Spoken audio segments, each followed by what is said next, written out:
છત્તીસગઢમાં બહાર પડેલી કથિત ટેપકાંડ મુદ્દે ભારે હોબાળો જોવા મળ્યો હતો, જે બાદ આજે કોંગ્રેસ હાઈકમાન્ડે પગલાં ભરતા છત્તીસગઢના પૂર્વ મુખ્યમંત્રી અજીત જોગી અને તેમના પુત્ર અમિત જોગી પર પસ્તાળ પાડી છે.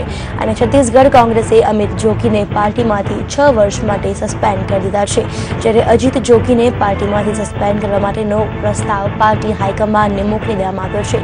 વર્ષ 2014માં છત્તીસગઢમાં વિધાનસભા ચૂંટણી યોજાઈ હતી, જેમાં ભાજપે ત્યારે જીત પ્રાપ્ત કરી હતી, જ્યારે કોંગ્રેસના ઉમેદવારે છેલ્લી ઘડીએ પોતાની ઉમેદવારી પાછી ખેંચી લીધી હતી અને આ ઉમેદવાર અજીત જોગી અને અમિત જોગીના નજીકના હોવાનું માનવામાં આવે છે.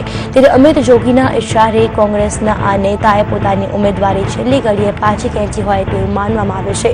કોંગ્રેસે આજે અમિત જોગીને પક્ષમાંથી 6 વર્ષ માટે સસ્પેન્ડ કરવાનો નિર્ણય લીધો છે, જ્યારે અજીત જોગીને સસ્પેન્ડ કરવા માટેનો પ્રસ્તાવ મૂકવામાં આવ્યો છે. આ સમગ્ર પ્રકરણ જ્યારે સામે આવ્યું છે ત્યારે પ્રદેશના મોટા નેતાઓ વચ્ચે ફોન પર થયેલી વાતચીત પ્રકાશમાં આવી હતી.